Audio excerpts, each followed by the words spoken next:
कर्जमाफी आम्ही करणार आणि करणार म्हणजे करणार, तुम्ही तुमच्या समोरच करणार आणि त्यामुळे चिंता करू नका। शेती पिकासाठी कर्ज काढलेल्या शेतकरी बांधवांसाठी एक अत्यंत महत्त्वाची आणि आनंदाची बातमी समोर आलेली आहे। 31 जून 2026 पर्यंत तुमचं कर्ज माफ करण्यात येणार होतं, परंतु शेतकऱ्यांच्या कर्जमाफीबद्दल वाढलेल्या तक्रारी आणि मागणी लक्षात घेऊन येणाऱ्या 1 जानेवारी या नवीन वर्षाच्या पहिल्या दिवशी कर्जमाफीचे आश्वासन या हिवाळी अधिवेशनामध्ये राज्याच्या मुख्यमंत्र्यांनी दिलं आहे। त्यामुळे आता सरकारची अर्जंट शेतकऱ्यांसाठी महत्त्वाची सूचना आलेली आहे। 5 कागदपत्रे अर्जंट तयार ठेवा असे सरकारच्या माध्यमातून आताच सांगण्यात आलेलं आहे। या ठिकाणी कर्जमाफीची सुरुवात झालेली आहे। या 31 डिसेंबरच्या आतमध्ये समितीची स्थापना करून अर्थ विभाग व कृषी विभाग कामाला लागलेलं पाहायला मिळते। कुणी शेतकऱ्याची पीक कर्ज अजिबात भरू नये अशा प्रकारच्या सूचना सरकारच्या माध्यमातून आलेल्या आहेत। सरकारने तुम्हाला ही 5 कागदपत्रे देण्यात सांगितलं आहे।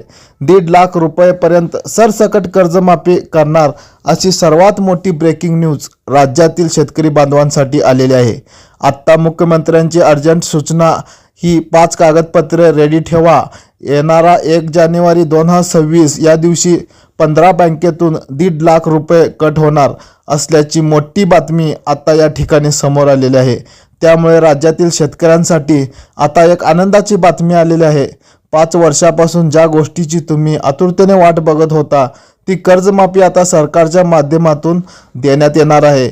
जून 2026 ला कर्जमाफी करणार असल्याची घोषणा मागच्या महिन्यात झाली होती, परंतु या ठिकाणी तारीख बदललेली आहे आणि येणारा 1 जून 2026 या नवीन वर्षाच्या शुभ मुहूर्तावर कर्जमाफ तुमचं होणार आहे। कोणाकोणाचं कर्जमाफ होणार आहे, कोणत्या जिल्ह्यात पहिला कर्जमाफ होणार आहे आणि कोणत्या 5 बँकांचे कर्जमाफ होणार आहे आणि कोणती 5 कागदपत्रे तुम्हाला तयार ठेवायची आहेत हे आपण या व्हिडिओच्या माध्यमातून बघणार आहोत। व्हिडिओ तुम्हाला आवडला असेल तर व्हिडिओला लाईक आणि चॅनलला सबस्क्राईब करायला विसरू नका। ज्या शेतकऱ्यांकडे ही 5 कागदपत्रे नसतील तर तुमची कर्जमाफी होणार नाही। त्यासाठी तुम्हाला समिती देखील मुख्यमंत्री साहेबांनी नोंदली आहे। या नवीन वर्षाच्या सुरुवातीला तुमचं या 15 बँकेमधील 1.5 लाख रुपये कर्ज हे माफ होणार आहे। या 15 बँकांना सरकारने 34,000 कोटीचा निधी देणार असल्याचं या ठिकाणी सांगण्यात आलेलं आहे। परंतु ही 5 कागदपत्रे जे शेतकरी देतील त्यांनाच या कर्जमाफीचा लाभ मिळणार आहे। शेतकरी मित्रांनो, तुम्ही शेतीसाठी कोणत्या बँकेतून कर्ज घेतलं असेल तर तुमच्यासाठी सरकारने अत्यंत महत्त्वाची सूचना सांगितलेली आहे। तुमच्याकडून या 5 कागदपत्रांची मागणी केली आहे। या ठिकाणी 2 कागदपत्रे ही जुनी आहेत, उरलेली 3 कागदपत्रे सरकारने अर्जंटमध्ये काढून ठेवायला सांगितलं आहे। ही कागदपत्र काढायला 8-10 दिवस वेळ लागतो, त्यामुळे सरकारने तुम्हाला लवकर ही कागदपत्रे काढण्यास सांगितलं आहे। शेतकरी बांधवांनो, आता बघा, सरकारने सांगितलं आहे या 5 कागदपत्रापैकी एक विसरला तर तुम्हाला या ठिकाणी कर्जमाफीचा फायदा होणार नाही। राज्य सरकारला आता केंद्र सरकारकडून म्हणजेच मोदी सरकारकडून 34,000 कोटीचा निधी मिळालेला आहे। त्यामुळे राज्य सरकार या ठिकाणी जागं झालेलं आहे। हिवाळी अधिवेशनामध्ये पत्रकारांना बोलताना मुख्यमंत्र्यांनी स्पष्टपणे सांगितलं आहे आम्ही आता कर्जमाफी करणार आहोत। मग या ठिकाणी कोणत्या 15 बँकेतून कर्जमाफी होणार आहे याची यादी देखील सरकारच्या माध्यमातून देण्यात आलेली आहे। परंतु 15 बँकांची यादी समोर आलेली आहे, त्यानंतर तुम्हाला लगेच 5 कागदपत्रे सरकारच्या माध्यमातून जमा करण्यास सांगितलं आहे। त्यामुळे कोणकोणत्या बँकेत कर्जमाफी होणार आहे हे पहिलं कोणकोणत्या बँकेत कर्जमाफी होणार आहे तर पहिली बँक सांगण्यात आलेली आहे।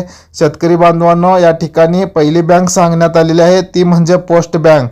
आता तुम्ही जर शेतीसाठी पोस्ट बँकेतून कर्ज काढलेलं असेल तर तुमचे कर्ज माफ होणार आहे। त्यानंतर 2 नंबरची बँक निवडण्यात आलेली आहे ती म्हणजे जिल्हा मध्यवर्ती बँक। या बँकेत जर तुम्ही कर्ज काढले असेल तर ते आता या ठिकाणी सरकारच्या माध्यमातून माफ होणार आहे। परंतु ही 5 कागदपत्रे काढल्यावरच तुमचे कर्ज माफ होणार आहे। त्यामुळे हा व्हिडिओ तुम्ही आताच पुढे बघत राहा। हे कागदपत्र तुम्ही विसरलात तर या ठिकाणी तुम्हाला रिजेक्ट केलं जाईल।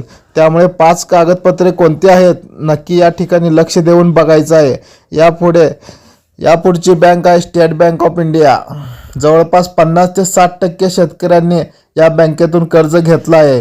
त्यामुळे या बँकेतील शेतकऱ्यांना या ठिकाणी दिलासा मिळालेला आहे. त्यानंतर पुढची बँक आहे बँक ऑफ इंडिया. त्यानंतर पुढची आहे महाराष्ट्र बँक. यामध्ये सुद्धा खूप शेतकऱ्यांनी शेती पिकासाठी कर्ज काढून ठेवलेलं आहे. तर तुमच्यासाठी मोठी गुड न्यूज आलेली आहे. परंतु जर ही 5 कागदपत्रे तुम्ही विसरलात किंवा ही 5 कागदपत्रे तुम्ही नाही दिली तर तुम्हाला कर्जमाफीचा फायदा होणार नाही. अजून कोणकोणत्या बँकामध्ये शेतकऱ्यांनी कर्ज घेतलेलं आहे ते देखील आपण पाहणार आहोत.